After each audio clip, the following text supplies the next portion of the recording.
வணக்கம் நண்பர்களே. இன்றைய காணொலியில ஆர்ஆர்பி குரூப் டிக்கு எவ்வளவு கட் ஆஃப் இருந்தா நல்லா இருக்கும்.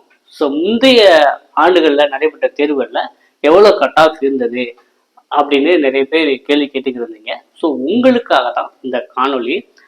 நம்ம வந்து பார்த்தீங்கன்னா நம்ம ஒரு லட்சியத்தை அடையணும் அப்படின்னு நினச்சிக்கிட்டீங்கன்னா நமக்கு ஒரு கோல் செட் பண்ணணும். ஸோ நம்ம வந்து எவ்வளோ மார்க் எடுத்தா நம்ம ஒரு சேஃப் ஸ்கோர் எடுத்துட்டு நம்ம நெக்ஸ்ட் லெவல் அது பிசிக்கலி எஃபிஷியன்சி டெஸ்ட்டுக்கு போகலாம் அப்படிங்கிற நம்ம ஒரு முடிவுக்கு வர முடியும். ஸோ அந்த அடிப்படையில் தான் நம்ம இந்த காணொலி பார்க்க போகிறோம்.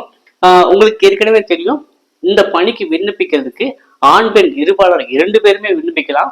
டோட்டல் வேகன்சி அது சதர்ன் ரீஜியன் சென்னைக்கு வந்து 2674 வேகன்சி. போஸ்டிங் வந்து பார்த்தீங்கன்னா மேக்சிமம் உங்கள் மாவட்டத்திலே போடுறதுக்கு 90% வாய்ப்பு இருக்கு.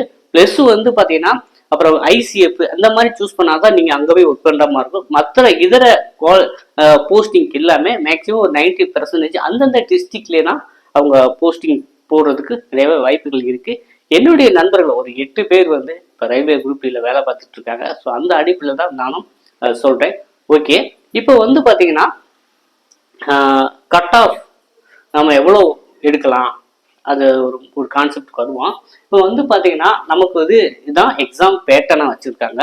எக்ஸாம் பேட்டர்னில் வந்து பார்த்தீங்கன்னா ஜென்ரல் இன்டெலிஜென்ஸ் அண்ட் ரீசனிங் 30 மதிப்பெண், ஆப்டிடியூடுக்கு 25, சயின்ஸுக்கு வந்து 25, கரண்ட் அஃபேர்ஸ் அண்ட் ஜென்ரல் அவேர்னஸ்க்கு 20, டோட்டலாக வந்து 100 மதிப்பெண்.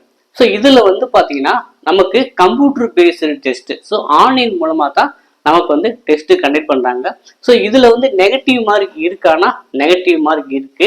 அது 1/3 மார்க் வந்து நெகட்டிவ் பண்ணிடுவாங்க. அப்படி பாத்தீங்கன்னா நீங்க வந்து ஒரு 50 மார்க் எடுத்திருக்கீங்க, அதுல வந்து ஒரு மதிப்பெண் தவறா பண்ணிங்கன்னா அந்த 50ல வந்து 0.33 மார்க் வந்து கழிச்சிருவாங்க.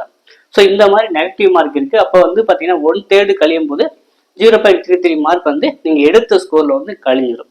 ஓகேங்களா? ஸோ இது வந்து நெகட்டிவ் மார்க்கு. டைமிங் நேரம் வந்து பார்த்தீங்கன்னா 1.5 மணி நேரம் டைம் கொடுக்குறாங்க எக்ஸாம் எழுதுறதுக்கு. ஓகேங்களா? இப்போ வந்து பார்த்தீங்கன்னா கடந்த வந்து பார்த்தீங்கன்னா 2019 நோட்டிஃபிகேஷன் கொடுத்தாங்க. 2022 வந்து எக்ஸாம் வந்து கண்டக்ட் பண்ணாங்க. ஸோ இதில் வந்து பார்த்தீங்கன்னா வேரியஸ் அது சேம் சிலபஸ் ஆனால் டிஃபரெண்ட் பேஜில் வந்து எக்ஸாம் நடந்திருக்கும். அதனால வந்து பார்த்தீங்கன்னா நார்மலைசேஷன் மார்க் வந்து கொடுப்பாங்க. ஸோ அந்த நார்மலைஸ் மார்க்ஸ் தான் இங்கே கட் ஆஃபாக நான் வந்து ப்ரொவைட் பண்ணியிருக்கேன். அதாவது எஸ்சி பிரிவினருக்கு வந்து 49.89. இந்த கட் ஆஃப் வந்து பாத்தீங்கன்னா 100க்கு வந்து நீங்க நெக்ஸ்ட் லெவல் போறதுக்கு தான். ஓகேங்களா? அதை கொஞ்சம் உள்வாய்க்குங்க. ஸோ இது இந்த வந்து நெக்ஸ்ட் லெவல்னா இப்போ 2674 இன்ட்டு மல்டிப்ளை 3 போட்டீங்கன்னா அந்த அவ்வளோ மெம்பர்ஸ் வந்து பாத்தீங்கன்னா கிட்டத்தட்ட வந்து பாத்தீங்கன்னா ஒரு ஒரு 8000 மெம்பர்ஸ் வந்து நெக்ஸ்ட் லெவல் போகலாம். ஓகேவா? இப்போ 8000 அப்ராக்சிமேட் வேல்யூ சொல்றேன். அப்ராக்சிமேட்டா வந்து ஒரு 8000 பேர் நெக்ஸ்ட் லெவல் போறீங்க. இந்த 8000க்குள்ள நீங்க இருக்கணும் அப்படின்னா கொஞ்சம் மெனக்கிட்டு தான் ஆகணும். ஸோ நமக்கு ஒரு நல்ல விஷயம் என்னன்னா தமிழ்நாட்டை சேர்ந்தவர்களுக்கு மட்டும் எக்ஸாம் வந்து நீங்க தமிழ்லையும் சூஸ் பண்ணி எழுதிக்கலாம். சரிங்களா? ஸோ அதுல ஒரு மாட்டுக்கிறது கிடையாது. எக்ஸாம் வந்து தமிழ்லையும் கண்டக்ட் பண்றாங்க. இப்போ ரயில்வே குரூப் டி வந்து சேலரி வந்து உங்களுக்கு தெரியும், ஸ்டார்டிங்கே நீங்க 30+ வந்து சேலரி இதுக்கு வாங்கலாம். ஸோ நம்ம வந்து பாத்தீங்கன்னா நம்ம நெக்ஸ்ட் லெவல் போகணும் அப்படின்னா முதல்ல வந்து ரிட்டர்ன் வந்து நம்ம கிளியர் பண்ணணும். அதுல வந்து பாத்தீங்கன்னா எதுல ஹை மார்க் எடுக்கலாம் அப்படிங்கிறதையும் பார்த்துருவோம். இப்போ வந்து எஸ்டி பிரிவினருக்கு வந்து 43.58, எஸ்சிக்கு வந்து 49.89, அப்ராக்சிமேட் 50 மார்க்கு.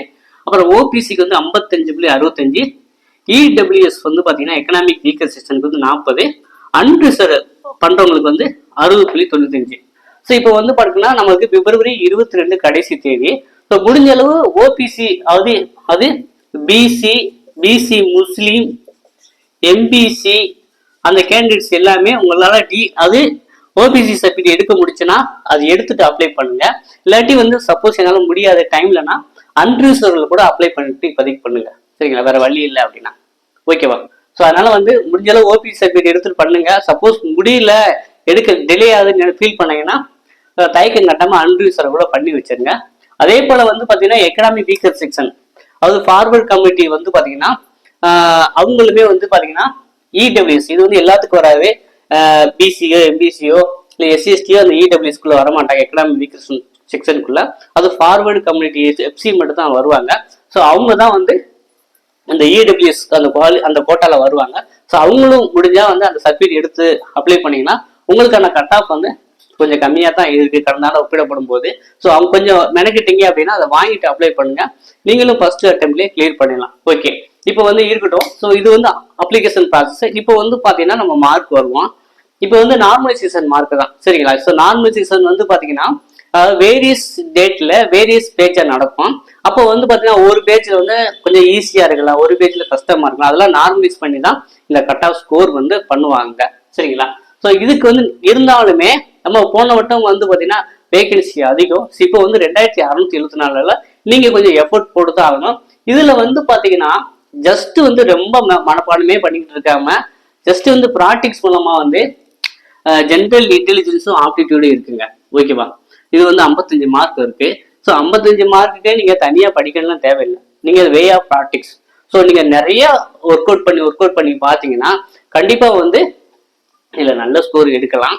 ஏன்னா வந்து பாத்தீங்கன்னா ஆப்டிடியூட் ரீசனிங் வந்து நீங்க ப்ராக்டிஸ் பண்ணா போதும், சரிங்களா? அந்த ப்ராக்டிஸ் வந்து பாத்தீங்கன்னா நிறைய வந்து யூடியூப்ல வீடியோஸ் இருக்கு. என்னோட சேனல்ல மட்டும் கிடையாது, நிறைய வேற சேனல்ல பார்த்தாலும் நீங்க ப்ராக்டிஸ் பண்ணிக்கலாம். நீங்க சிலபஸ் மட்டும் கையில பிரிண்ட் அவுட் எடுத்துட்டு இப்போ சிம்பிளிபிகேஷனா அதை போட்டு பாருங்க. சிம்பிளிபிகேஷன் தமிழ்ல போட்டா கூட அவ்வளவு வீடியோஸ் வருது. சிம்பிள் இன்ட்ரெஸ்டா, காமன் இன்ட்ரெஸ்டா, அப்புறம் ரீசனிங்ல வந்து பசில்ஸா. ஸோ இந்த மாதிரி வந்து இந்த வெர்பல் ரீசனிங்க, நான் வெர்பல் ரீசனிங்க அப்படின்னு போட்டு பார்த்தாலே அவ்வளவு வீடியோஸ் வரும். ஸோ அதை நீங்க வந்து படிச்சுக்கலாம், ஓகேங்களா? ஸோ அதனால வந்து நமக்கு தெரியாதே. இப்போ நிறைய வந்து தமிழ்நாட்டில் வந்து மோகம் இருக்கு அப்படின்னா மோஸ்ட்லி வந்து டிஎன்பிஎஸ்சி குரூப் 4 தான். ஸோ வீட்டுக்கு ஒருத்தர் வந்து கண்டிப்பா வந்து நீங்க டிஎன்பிஎஸ்சி குரூப் 4 பாத்தீங்கன்னா 20 லட்சம் பேர் எழுதுறாங்க.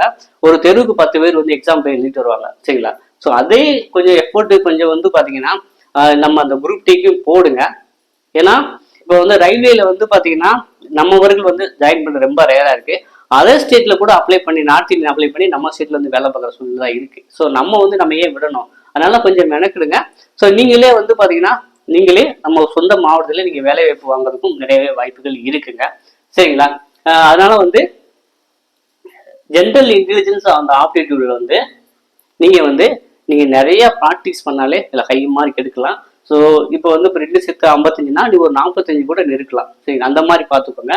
சயின்ஸும் நம்ம மனப்பாடம் பண்ணி தான் ஆகணும், சரிங்களா? Science, current affairs and general awareness. நீங்க கரண்ட் அஃபேர்ஸ் நீங்க தயார் பண்ணணும் அப்படின்னா டெய்லி வந்து நியூஸ் பேப்பர் பாருங்க, சரிங்களா? அது முந்தைய ஆண்டுல நடந்த முக்கியமான அவார்ட்ஸு, அப்புறம் வந்து சயின்ஸ்ல நடந்தது, அப்புறம் வந்து ஸ்போர்ட்ஸ்ல இந்த மாதிரி வந்து விஷயங்களை நிறைய கேதர் பண்ணிக்கோங்க. இது ரொம்பவே யூஸ் ஆகும் கரண்ட் அஃபேர்ஸ் அண்ட் இதுக்கு. அதே போல ஸ்டாட்டிக் ஜிகே வந்து அதிகமா கேட்பாங்க. இப்போ வந்து பாத்தீங்கன்னா ஃபர்ஸ்ட் மெட்ரோ வந்து எங்க தொடங்கினாங்க அந்த மாதிரி வந்து இருக்கலாம். ஃபர்ஸ்ட் ரயில்வே ஸ்டேஷன், அப்புறம் வந்து பாத்தீங்கன்னா 16 ஜோன் இருக்கு. 16 ஜோன் ஹெட் ஆஃபீஸ் எங்க, இந்த மாதிரி ஸ்டார்டிங் ஜிகே வரலாம். அதே போல டேம்ஸ், ரிவர்ஸு, அப்புறம் டிரைவல்ஸு, கிளாசிக் டான்சஸ் ஆஃப் ஸ்டேட்டு, அப்புறம் வந்து பாத்தீங்கன்னா ஃபெஸ்டிவலு, இந்த மாதிரி வந்து அணுமின் நிலையம் எங்க இருக்கு, அனல்மின் நிலையம் எங்க இருக்கு. ஸோ இந்த மாதிரி வந்து ஒவ்வொரு ஸ்டேட்டுக்கும் ஒரு பெக்லியரா வந்து சில ஸ்பெசிஃபிகேஷன் கொடுத்துருப்பாங்க. அதெல்லாம் வந்து பாத்தீங்கன்னா கொஞ்சம் தெரிஞ்சு வச்சுனால நீங்க கரண்ட் அஃபேர்ஸ் வந்து ஜெனரல் அவேர்னஸ்ல நல்லா ஸ்கோர் பண்ணலாங்க, சரிங்களா? நீங்க எப்பயுமே வந்து பாத்தீங்கன்னா 100 மார்க் அப்படின்னா நீங்க ஒரு 80க்கு மேல எய்ட் பண்ணுங்க, சரிங்களா? கண்டிப்பா எல்லாரும் 80 மேல எய்ட் பண்ணீங்கன்னா கண்டிப்பா வந்து நெக்ஸ்ட் லெவல் போறதுக்கும் நிறையவே வாய்ப்புகள் இருக்கு. ஸோ இந்த காணொலி உங்களுக்கு மிகுந்த பயனுள்ளதாக இருக்கும் அப்படின்னு நம்புறேன். ஸோ நம்ம பாரத் எக்ஸாம் அகாடமி வந்து பாத்தீங்கன்னா அதாவது தமிழ் மீடியத்துல ப்ரிப்பேர் பண்றவங்களுக்கு ஸ்டடி மெட்டீரியல் வந்து ஸ்பெசிஃபிக்காக ப்ரொவைட் பண்ணுறாங்க. ஸோ விருப்பம் உள்ளவங்க வந்து பார்த்தீங்கன்னா நீங்கள் வந்து வாட்ஸ்அப் இந்த நம்பருக்கு பண்ணீங்கன்னா உங்களுக்கு சாம்பிள் பேஜஸ் அனுப்புகிறேன். உங்களுக்கு எல்லா டாப்பிக்குமே கவர் ஆகிடும், இன்க்ளூடிங் கரண்ட் அஃபேர்ஸ் உட்பட. ப்ளஸ் வந்து general awareness, current affairs, science, அப்புறம் வந்து பார்த்தீங்கன்னா ரீசனிங் அண்ட் ஆப்டிடியூட் எல்லாமே கவர் ஆன மாதிரி மெட்டீரியல் ப்ரொவைட் பண்ணிட்டு இருக்கோம். விருப்பம் உள்ளவங்க வந்து ஜாயின் பண்ணிக்கலாம். ஸோ மீண்டும் சந்திப்போம். இது சார்ந்து உங்களுக்கு வேறு எதாவது டவுட் இருந்தாலும் கமெண்ட்ல தெரிவிங்க. நம்ம வந்து பார்த்தீங்கன்னா ரெகுலராக நம்மளால இம்பார்ட்டன்ட் டாபிக்ஸும் கிளாஸஸ் வரப்போகுது. அதனால புதுசாக பார்க்குறவங்க மறக்காம சப்ஸ்கிரைப் பண்ணி வச்சுக்கோங்க. நன்றி, வணக்கம்.